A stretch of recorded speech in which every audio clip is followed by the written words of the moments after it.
So wanted to talk to you about the NBA specifically. We saw the Lakers won another championship. A lot of people were doubting LeBron's ability to carry another team to the NBA Finals, let alone win a championship. And off season's happening. We saw they got some big acquisitions. They added Marc Gasol. They added Montrezl Harrell. They added Matthews. I forgot his first name. Wesley Matthews. So they've added a lot of pieces. They've added another point guard, Dennis Schroeder. So what kind of lessons can we take in terms of a continual excellence from sports? Because you're a big basketball fan. You played high school basketball at a high level. You're connected to different basketball players. So what can we learn from, say, the LeBron James or players like LeBron James and teams like the Lakers who always have this continual success? Right. And I think it's very important because a lot of times when people, hate on them, like, man, they always win. But you got to give credit where credit's due. They keep on evolving, right? They get one star player in the 80s. You got Magic Johnson. Then they bring in Kareem. Then they bring in other parts, Dame Worthy. Then in the 90s they go and get Kobe. Then they go ahead and bring Shaq. So you'll see that through time. Then they bring in small pieces. People go feeling. Derek Fisher maybe was the guy who gelled everyone together. So one thing you got to give credit is from the organizational standpoint. So it's so important that even from the leadership aspect of it, that you have to make sure that you are on the same page with the top, with all with the coaches too, right? So it's not just like a GM needs to have that conversation with the coach. What are you seeing? What do you need from the philosophy that you have, the goals that you have, that you're trying to achieve, and the plan that you have? Hey, can we connect? Which are the players that you need, right? Or sometimes you might have the GM say, well, this is what I have in mind. I need to get that coach to make sure it combines together, right? And then sometimes you already have and even the Lakers, they made some kind of you had a guy named Westphal before, and they get to the championship, and the next year they remove him. They got rid. I mean, that's crazy. You're already at the top of your game, and you let the person go, right? It's not like how they made the playoffs. They have that. Hey, they make a decision, and to bring in Pat Riley, right? So it kind of gives you an idea. Then he kind of takes it to the next level, right? They have now a situation where they have a great player, but man, we need someone to kind of blend it together. They bring in Phil Jackson. Even with the Bulls, talking about Phil Jackson for a second, you had Doug Collins takes them to the Eastern Championship game, right? But then the next year, I think we need to make a change. So the idea of kind of leadership is to kind of it's so important from the organization standpoint. But now let's take to the player. You have your star player, and when you have someone in your company and stuff that's there, and say, well, you know what, for this team to do well, from a sales team, marketing team, education, that teacher, and say, look, what do we need, or that principal needs to make sure that we can take it to the next level. You have that player. That first player, that individual, you talk to them, but you also make sure that they're bought in, right? And bought in means that they also have to commit into learning. If you want others around you become good, you have to also constantly become better and better. And you think about LeBron James, right? He puts $1 million in his body because he knows that's one of his best right now on the floor. His best asset is himself. Yep. Right? And I need to take care of myself so I could produce, so I become better, the team becomes better, and there's financial gains, right? But that shows, you see the great ones, they don't just be like, well, I'm good, I'm just going to figure this out. You know what? Hey, just the other players. No. How do I keep myself going? And when people understand that I am going to go ahead and put time and effort into buying in, people go a long way.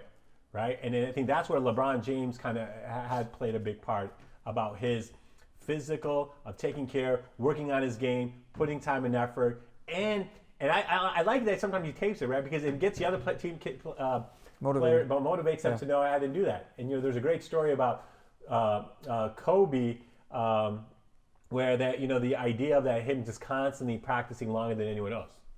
The first one there, first one out, last one out. Because he wanted people to know no one's going to train or work harder than me, right?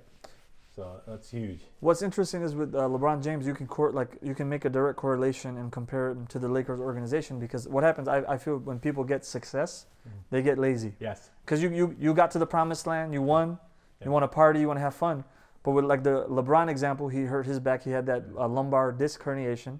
the famous injury, which he kept under wraps. Wow. It's another very interesting thing, right? Right. Many people will go out there making excuses and reveal what happened, but he kept it. He kept that close to the chest. Only like the confidant, the close guys knew about it. Right. So he got that Navy SEAL trainer, and that guy is the one who kind of helped strengthen up his core and get through it. But you see, he spends like you said over $1 million on his body per year. He's got a traveling like physical therapist, massage therapist, trainer. He's got like the hyperbaric oxygen treatment chamber at home. Wow. But what's interesting, again, 36 years old. And the crazy thing is, like, look at the guys who were on the team last year. Okay, Rajon Rondo. Him and Rajon Rondo have had many battles. Celtics, Heat, Celtics, Cavaliers. Dwight Howard, him and the Magic, when he was with Cleveland, the Magic, and Cleveland had many battles. Yeah. But he doesn't let any of those things put like a sour taste in the mouth, right? Oh, this guy might have cursed me out one time. Yeah. It's whatever takes me closer to the goal. Yeah. And the same thing when they brought in Lance Stevenson a couple of years ago to the Lakers. People were like, isn't Lance Stevenson the guy that blew in his ear, put his finger in his ear? Yeah. But he welcomed Lance with open arms. And the Lakers, they could have been lazy as an organization. But you see, Dwight Howard left. They got Marc Gasol.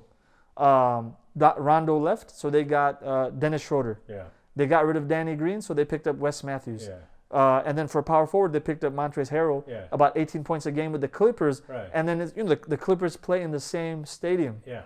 so it's like a shot to the Clippers. So it's just amazing how both are competing to stay at the top. And that's why the organization, what's amazing is that, so when you have that first, your star individuals, your star workers in whatever field you are, is that also you're developing them, they're developing themselves, but then they're also open to others to make them better too, right? And that's the key factor, because you could have this, well, I am sorry, hey, look, I'm learning, I'm still the best. But understanding that someone that could have been a foe or someone you didn't like for the greater good of the goal of that organization or for that team, for that school, and saying, look, they brings value in, how do we help conflict resolute, have the proper conflict resolution to help fix that and move forward, right? And that's what also happens from the top and say, hey, look, we have that. I know there might have been some areas, let's bring this up. And we have that a lot, right? We're trying to move somewhere, a team's trying to move forward, but now they have some conflict between the colleagues. And sometimes we'll just deal with it. No, sit down. That's what from the top where people are like, let's figure this out. Let's sit down and get this together. And then how do we move forward? And here's a plan why, if you guys come together, what we could accomplish. And I think that's something like why I feel like sports plays a big part. And LeBron, you got to give him credit where credit's due, right? Yeah, I'm still a Jordan man. Yeah. But LeBron, yes, I give him number 2. But you have to give him a lot of credit in the way he humbles himself and is such a team player. And sometimes people knock him like, oh, he passes the ball. But he's always but hey, fine, he hasn't won that many championships, but he's gone about 10 times to the champion. Yeah. So he's got there, and sometimes he hasn't finished it off. But the idea of him looking at reevaluating, especially now, you win a championship, some people leave, right? It's part of business. But then you bring in other people that says, hey, how can we could still be the top 2-3 teams. What do we need? And that means there has to be conversations like, okay, where do we think we're lacking? Where was the weakness? Where do you think you would need help, right? Having those, you're always going to, talk to the people on the ground level is very important. I think that's something that you see great teams do. That like, it's not all up there, right? And sometimes you got to have that because if you don't, it could break away, or you can have bad taste.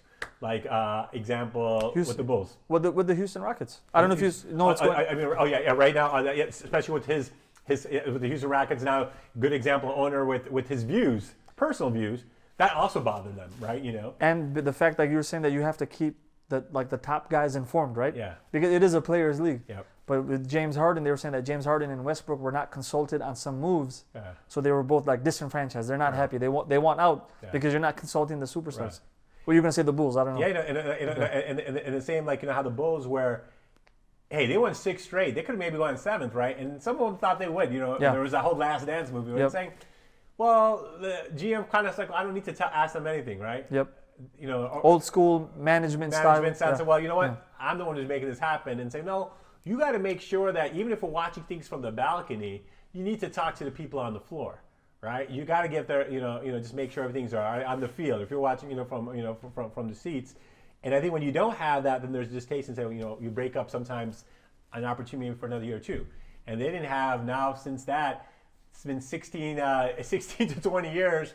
Nothing's really been happening. Yeah, we've gotten lucky with some good draft picks, but Derrick Rose goes down, and Yeah. the Bulls are never the same. Same. So quickly in the last couple of minutes, as a nationally distinguished educator, Yeah. someone who works with people in higher education, high school, and then at the elementary level, what are some benefits students can take from learning about values and principles from sports, and specifically from the examples that we gave of the Lakers, LeBron James, spending time, spending money on your craft, building a team, trusting your team? What are some things we can learn? Yeah, no, I think it's so important. So looking at it from, especially for the youth, and is that first and foremost the idea, like, structure, organization, knowing data, looking at stuff, right? So when you have an organization to build something, you got to look at what you done, where are you now, where do you want to go, right? So that kind of has that. So it's very important to kind of also do some self-reflection.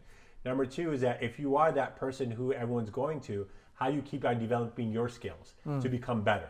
Number three, still be humble when you have these skill sets, right? Because you need to make sure that you buy others into it and realize that there are still limitations in your skill sets, right? And even in your behaviors, and that others can help you kind of get there. And fourth, as you move forward, always kind of reflect and reanalyze where are the problems, right? And make those adjustments and go there. Like, so in the sports team, they go they have start off well, they lose 4 or 5 games. Oh my God, they're going to be a noise. They're not getting along. I don't know, 2 stars together or whatever. They have that. And then the fifth thing is that sometimes you might have to co-share your limelight. Right? And then also understand from this team that you might not be the limelight, but you're part of that bigger picture. And everyone knows their roles, right? And sometimes you have Raja Rondo who comes in and says, you know what, my role, I'm just going to pass the ball. I'm not going to shoot when I need to, but I'm going to do what I need to. I have to go ahead and do that. Kyle Kuzma, top time pick now, he's kind of like number 3rd guy. Yeah, not even anymore. Right, not anymore. But the idea is that kind of understand that, hey, maybe I'm shooting the most, I'm going to have that. But if you know that, hey, what the greater goal, what would your purpose of why you are in this field, in the education field, if you're studying to become something, are you already at a job site where there's specific projects you have to do? I think those kind of things play a big part. So hopefully kind of keeping those things in mind are huge.